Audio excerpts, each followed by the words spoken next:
My parents left me in foster care at 14 to focus on my younger brother's education abroad. Now they're blocked and trying to reach me again, but I didn't forget what they did. My name's Freya Lindström, and I'm 22 now. But this story really started the day they told me I was no longer part of the plan. Back then, we lived in Austin. Not rich, not poor, just functional.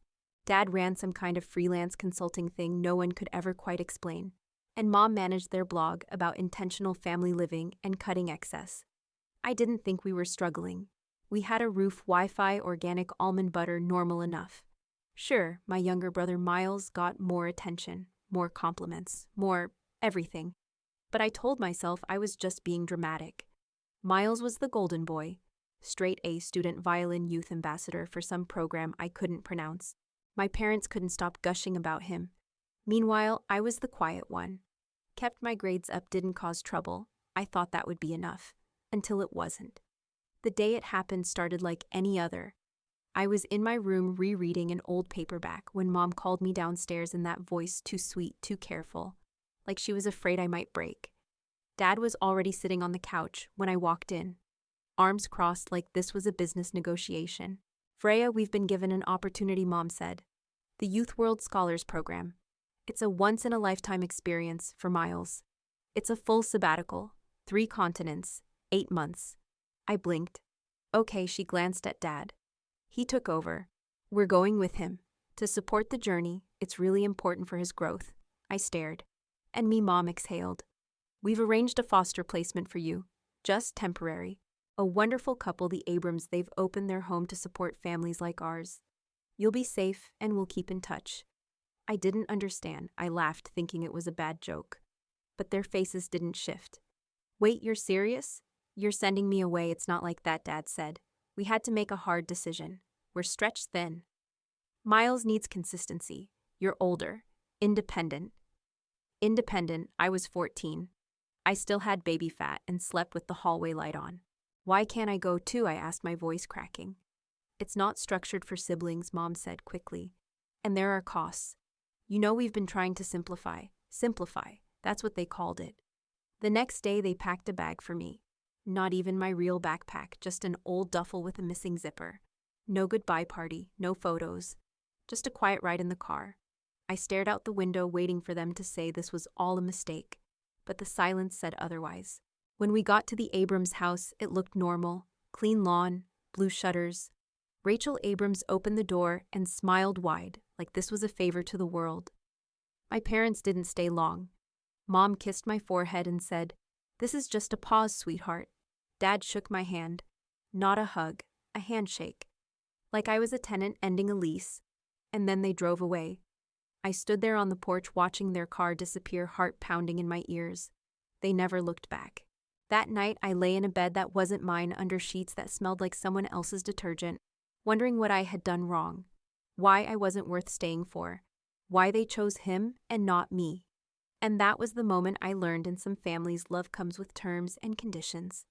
I told myself I'd fall asleep and wake up from all of it, that maybe it was just a nightmare in slow motion. But the next morning came anyway, and with it, everything that wasn't mine. The first morning at the Abrams house felt like waking up in someone else's skin. The bed was too soft, the room too quiet. There were framed prints on the wall, sunflowers, motivational quotes, a poster that said, "Grow where you're planted." I didn't feel like growing. I barely felt real. Rachel had left a note on my door, waffles downstairs. No pressure, just warmth. I stayed in bed. I wasn't hungry. I wasn't anything. Eventually, the smell of cinnamon got to me. I crept down the stairs in the same hoodie I'd been wearing for 2 days. Rachel greeted me like I was an old friend, not a stranger dumped on her doorstep. "Morning, Freya. We've got 3 kinds of syrup. Pick your poison." I didn't laugh, but I sat. David was at the stove humming while flipping waffles with the kind of focus you give to things that matter. It was fine, quiet, too calm. I ate 1 waffle in silence, then excused myself and went back to my room. Rachel didn't stop me. She just handed me a paper bag of strawberries and said, "In case you change your mind later." For the next few days, I barely spoke. Ate in my room, ignored their attempts at conversation. I wasn't being rude. I was being invisible. It's what I'd been trained for. Rachel never pushed. David knocked once before leaving food by my door. They gave me space and called it respect. But I didn't want space. I wanted answers from people who were 12 time zones away. That was the worst part. The silence. No calls, no texts, no we made it safely. No how are you nothing. So on day 5, I did the one thing I swore I wouldn't. I opened their blog. Lindström Living had a new banner, soft blue font, over a photo of the 3 of them standing in front of a mountain range in Norway. The caption read, "New chapter. New clarity. Less noise. Less noise." I clicked into the newest post. It was titled, 3 tickets, 1 journey. There they were smiling on a train platform. Dad's arm around Miles. Mom holding up a boarding pass. Miles looked ecstatic. His smile was wide and bright and real. Mine hadn't felt real in weeks. The blog post was full of poetic nonsense, letting go of clutter, embracing intention, choosing joy. Then sometimes to grow, you have to release what no longer aligns with your purpose. They were talking about me like I was clutter. I kept scrolling. More photos of Miles, eating gelato, reading books in a hammock, practicing his French in a local market. Caption, "So proud of our boy." I searched for my name. Nothing, not even a shadow. Not even a back home our daughter Freya. It was like I'd never existed. That's when I saw the comment, buried under heart emojis and Martelka family goals. No profile picture, no name. Just gray letters that read, "Must be nice, running away and leaving everything behind. Hope it doesn't catch up to you." My heart stuttered. It didn't say my name, but it didn't have to. Someone saw through them. Someone knew. I clicked the profile. It was private. Blank. But that one sentence kept echoing in my brain. Hope it doesn't catch up to you. What did they mean? Who left that? Were they talking about me or something worse? I shut the laptop. My hands were shaking. They hadn't just left. They'd rewritten the story, turned me into an inconvenience they never had to explain. At dinner that night, Rachel noticed I was pale. "You okay?" she asked softly, setting down a bowl of roasted vegetables. I nodded too quickly. David didn't say anything. Just reached over and poured me more water, like being still was his way of offering safety. After dinner, I sat on the back porch. The sky was navy blue stars, barely peeking through the city light. Rachel came out and sat next to me, 2 mugs in hand. Mint tea. I looked them up, I said without looking at her. She didn't respond. Just waited. "They're fine. Like, thriving. They're calling it clarity. They're posting photos, like I never happened."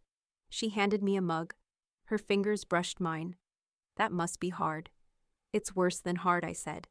"It's like being erased in real time." We sat in silence for a while. The kind that didn't demand anything. The kind you could breathe in. "I saw a comment," I said. "Someone called them out. Said they left something behind, that it might catch up."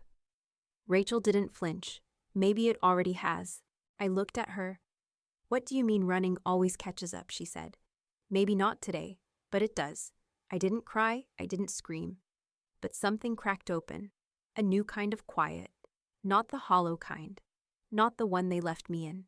This one had air. I went back inside that night and stood in front of the mirror for a long time. I didn't recognize myself. But I knew I wasn't invisible anymore. They had deleted me, but I still existed. And this time I wouldn't let them write the ending. But just when I thought I'd reached the bottom of what they could erase me from life, sent me something they couldn't filter crop or post about. A letter. With my name on it. No caption. No emojis. Just wait. And when I opened it, I realized they hadn't just deleted me from their world. They had listed me in a way I never expected, as a debt. I didn't open the letter right away. It showed up on a rainy Thursday tucked in the stack of mail on the kitchen counter. Rachel was sorting bills while David wiped water off the dog's paws. The envelope stood out not because of the paper, which was plain, but because of the return address, a law office in Austin. I saw my name on the front, Freya Lindström, not to the Abrams, not to the guardians of just me. Rachel noticed me staring at it. "Do you want me to?" "No, it's fine," I said. But I didn't touch it. I left it sitting there while I finished my tea, pretending it wasn't burning a hole through the counter. Later that night, after everyone went to bed, I crept back down the stairs. The letter was still there. I stood in the dark kitchen, fingers trembling, and opened it. At first glance, it looked official typed lines, legal spacing, header date. This letter is to inform you of unresolved liabilities connected to the accounts of Jonas and Mirabel Lindström. As you were listed as a dependent under their financial records during the period of the aforementioned obligations, we are requesting any documentation or testimony relevant to family expenditures, resource allocations, or custodial agreements. I stopped reading. My name, my life had been reduced to a line item in someone's unpaid debt. They hadn't just erased me from their blog. They'd written me into their accounting as a liability. I sank into one of the kitchen chairs, the letter crumpling in my hands. My chest felt tight, like the air had been pulled out of the room. They didn't give me up because they couldn't afford me. They gave me up because I was more convenient to lose. Because Miles was marketable, gifted, aligned with their values. And I was an expense they could cut. A cost-saving measure, a decision made over spreadsheets and wine. Rachel found me the next morning still at the table. The letter was folded under my palm. She didn't say anything at first, just poured me a glass of orange juice and sat down. They listed me, I said quietly, like I was something they'd rather not carry. Rachel reached over and took my hand. I'm sorry, Freya. I nodded, but I wasn't sure what emotion I was agreeing with. Rage, grief, shame, the Millers, the Abrams had given me safety. But no one could undo that kind of severing, that quiet violence of being deemed optional. Later that week, I started noticing things differently. David's habit of fixing leaky faucets before they even dripped. Rachel always cutting the bruises off fruit but never throwing the fruit away. It was like they were wired to repair what others left to rot. And maybe that's what I was to them, a dented thing worth saving. But I didn't want to just be saved anymore. I wanted to be accounted for, on my own terms. That's when I started writing things down. Not a diary, not a pity journal, just facts, dates, blog posts, screenshots of deleted captions, the comment that vanished after going semi-viral, the letter from the law office, copies of their tax records I'd found online where I was removed as a dependent exactly 3 weeks after they left the country. I didn't know what I was building, but it felt like armor. One night I asked Rachel, "Did you ever think about not taking me in?" She looked up from her book. Yes, but not because we didn't want to. Then, why? Because we knew loving someone who's been thrown away isn't about rescuing them. It's about knowing they may never trust you and still showing up. I didn't know what to say, so I just whispered, "Thank you." After that, I stopped waiting for their apology. I stopped refreshing their blog, stopped searching for meaning in their silence, stopped trying to prove I was the kind of daughter worth keeping. Instead, I focused on what was mine, my classes, my art, my room, my new bookshelf, the pothos plant which hadn't died yet, small miracle. And then slowly, I began to build something else. Not revenge, not even justice, just truth. If they were willing to go to court to make me invisible, then I'd make damn sure I stayed real, not to them, to me. And maybe someday when someone else is standing where I once stood, I'll hand them my story. Not as a weapon, but as proof that they are not disposable, and never were. I didn't tell anyone when I applied. Not Rachel, not David, not even my advisor at school. The scholarship form sat in my drafts for 3 days. Every time I hovered over the submit button, I could hear my father's voice in the back of my head. We had to make a hard decision, the kind of decision that leaves a kid on a porch. But I hit submit anyway, not because I believed I'd get it, but because I needed to do something that didn't circle back to them. The scholarship was competitive national even, full ride, room board, books, tuition, life-changing. And I didn't think I stood a chance. I wasn't Miles. I didn't have international awards or volunteer stints in Peru. I had a stable GPA, a part-time job at a bookstore, and a folder full of scars no one could see. But I had something else too. I had hunger, the quiet, gnawing kind. The kind that doesn't show up on transcripts, but gets you through nights when you're crying into a math worksheet at 2 a.m. So when the envelope came, I thought it was a mistake. I didn't even open it at first, just stared at my name printed in thick black ink. Freya Lindström. No care of, no asterisk, just me. When I finally unfolded the letter, I didn't get past the first line before my hands started shaking. "We're pleased to offer you..." I didn't finish reading. I ran down the stairs barefoot, the letter still fluttering in my hand. Rachel was folding laundry. David was tinkering with a lamp. I got it, I said out of breath. I got it. For a second, they didn't know what I meant. Then Rachel's eyes lit up like someone had turned on every lamp in the house at once. David stood up. You're serious, I nodded suddenly, too choked up to speak. Rachel hugged me like she was trying to hold me together. David clapped me on the back, then on the shoulder, then awkwardly on the head. We laughed. We cried. I cried more. That night I sat on the edge of my bed with the letters spread out in front of me. It was real. All of it. The money, the opportunity, the future. And none of it came from them. I didn't owe it to blog posts or choreographed family photos or curated captions. I owed it to every night I didn't give up, to every temporary that turned into forever, to every forgotten birthday, to every page I wrote instead of texting them. I was going to college. Not because someone made a call for me, because I had clawed my way through the dark with nothing but spite and stubbornness. And still, something inside me hesitated, not because I doubted my worth, but because I knew what was coming. Visibility, recognition, the kind of thing that gets shared, that reaches people who hadn't looked at me in years. So I posted. Just a simple update. Got the scholarship. Grateful. Ready for what's next. It wasn't loud, it wasn't dramatic, but it was real. The comments poured in, teachers, classmates, even people I hadn't spoken to since middle school. But then came the one I should have expected. From an account with a familiar name. We're so proud of you, Freya. Let's reconnect soon. Mom, I stared at it for a full minute. The same hands that had written me off as a liability were now signing digital congratulations. Like we were long-lost pen pals. Like they hadn't chosen silence for 8 years. I didn't respond.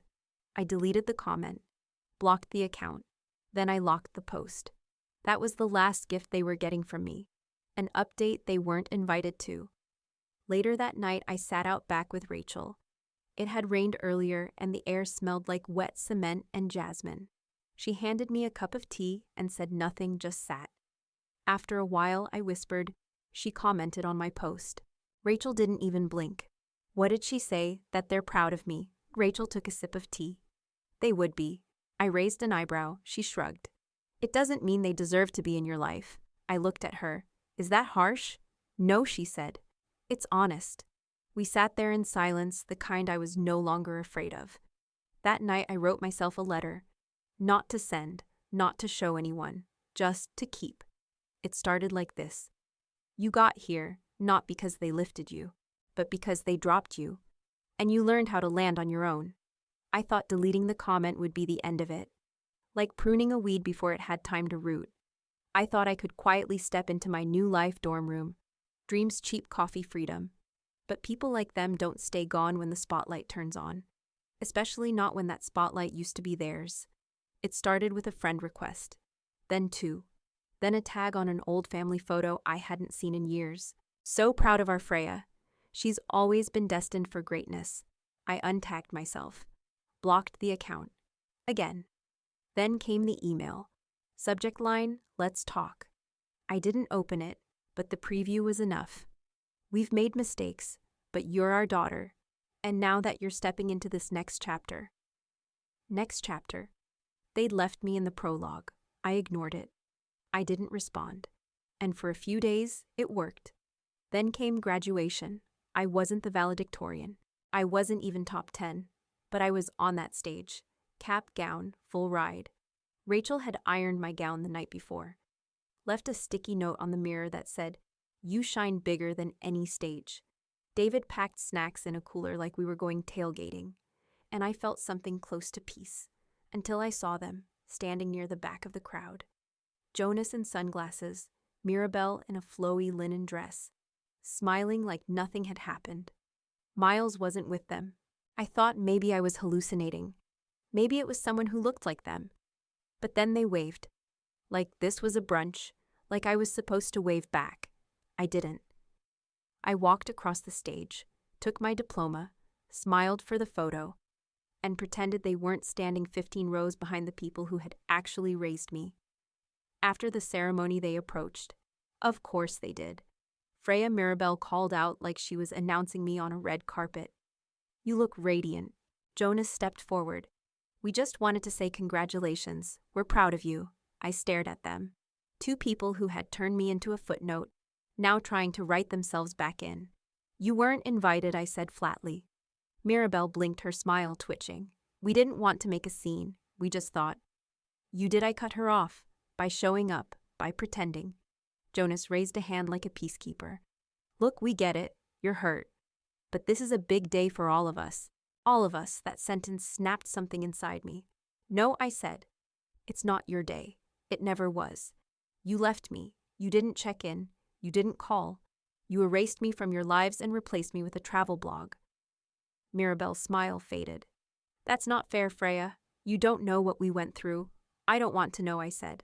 I know enough. I know that you listed me in your taxes as a removed dependent before the plane even landed.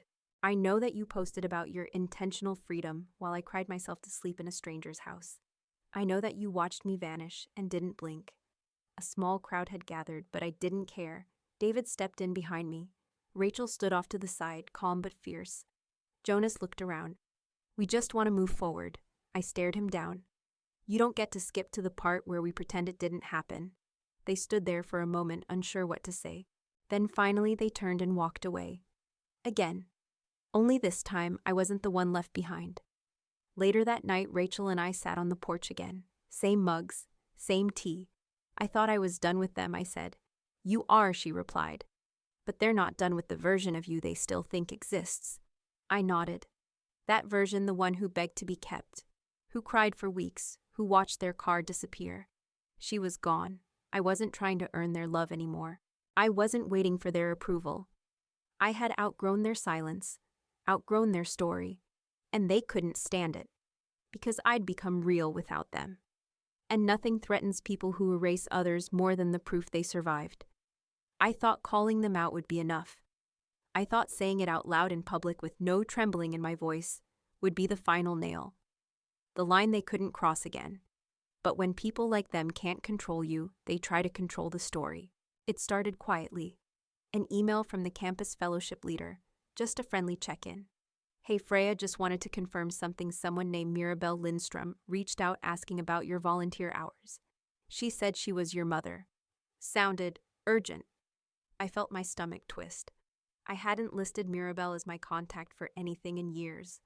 I'd even filed paperwork to have Rachel as my legal guardian for scholarship and emergency forms. So what was she doing emailing faculty? I replied short and neutral. Please do not respond to any inquiries from Jonas or Freya Lindström. We are estranged and I do not consent to their involvement in any aspect of my education or activities. That should have ended it. It didn't. A week later, my bookstore manager pulled me aside. I got a call, she said carefully, from someone claiming to be your parent. They were concerned about your hours, your stability, and she sighed your finances. My breath caught. What did they say? That you might be overwhelmed? That you weren't being honest about your background? That maybe we should take a second look? She waited for my reaction.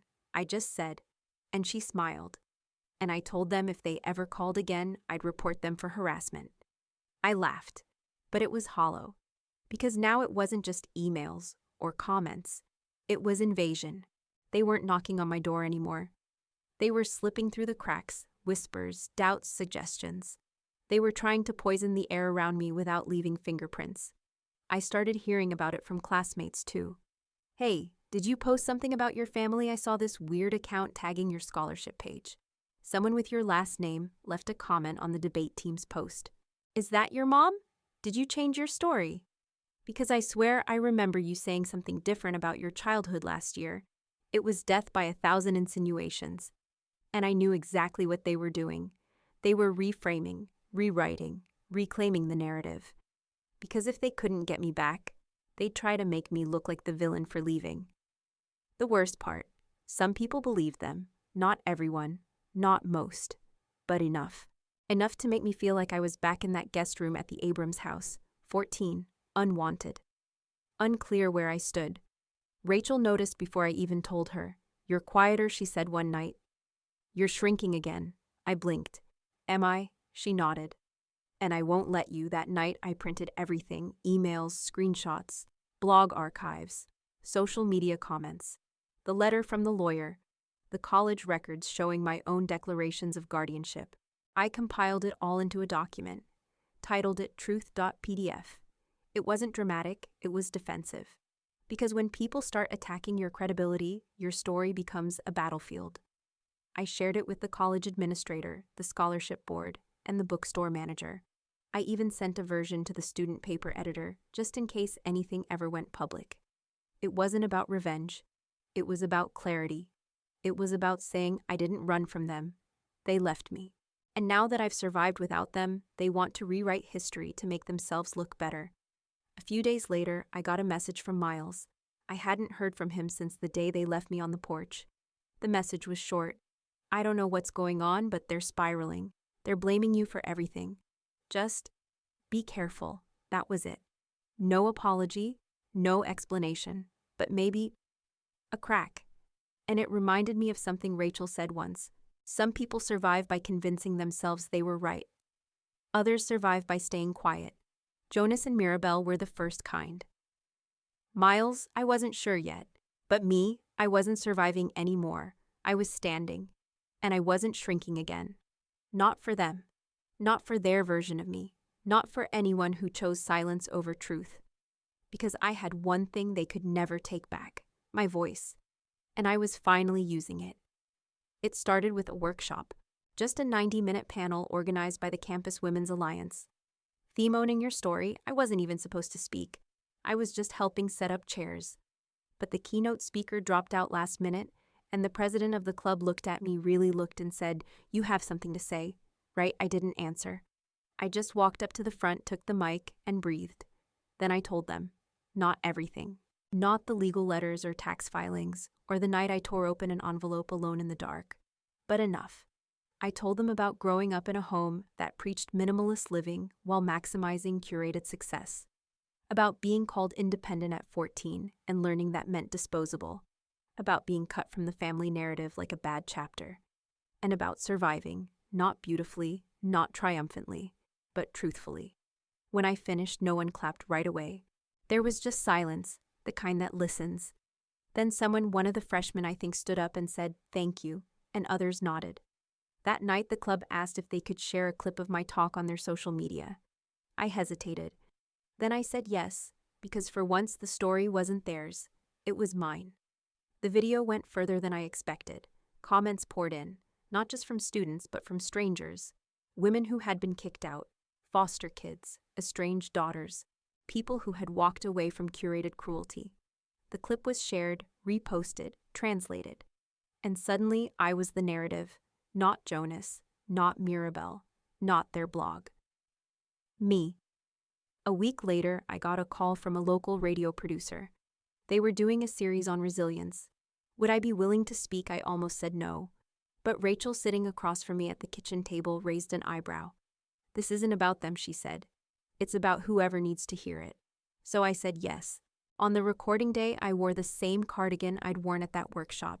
Soft blue, not flashy, just real. The host was kind, gentle, asked about timelines and turning points. I answered every question. And then at the end she asked, "What would you say to the girl who was left on that porch?" I didn't hesitate. I'd tell her she wasn't the one who failed. I looked up. I'd tell her that some people run because they're scared of being seen. And when you start shining without them, it terrifies them. The episode aired 2 weeks later. And then things started unraveling. Not for me. For them. One of the nonprofits Jonas had partnered with caught wind of the interview. Turns out he'd been using Freya's story, my story, as proof of his humble roots and family hardship. Donor bait.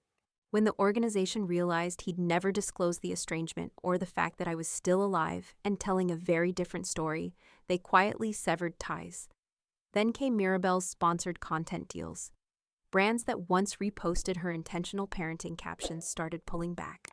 Screenshots of her now deleted comments and blog posts began circulating in private forums. She posted a vague statement. "Sometimes people we love tell stories from pain.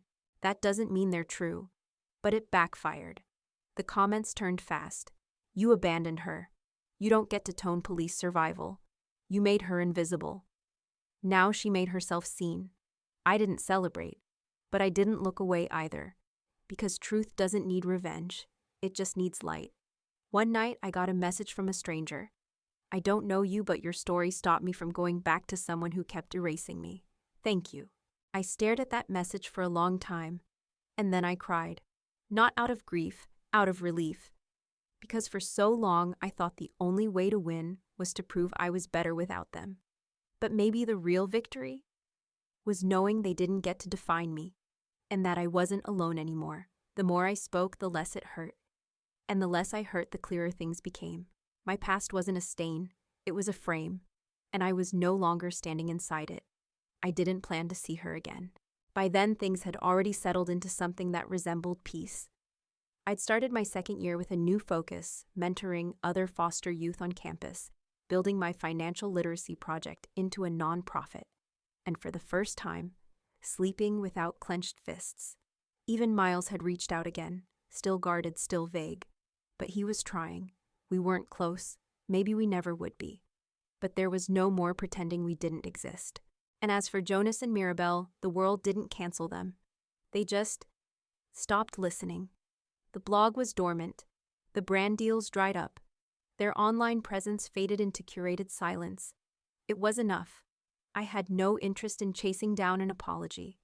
And then on a Saturday in late October, I walked into a bookstore, 2 towns over an indie spot that smelled like dust and citrus, and I saw her, Mirabelle, standing in the self-help aisle, holding a copy of Reclaiming Your Inner Mother. For a second, I thought I was hallucinating.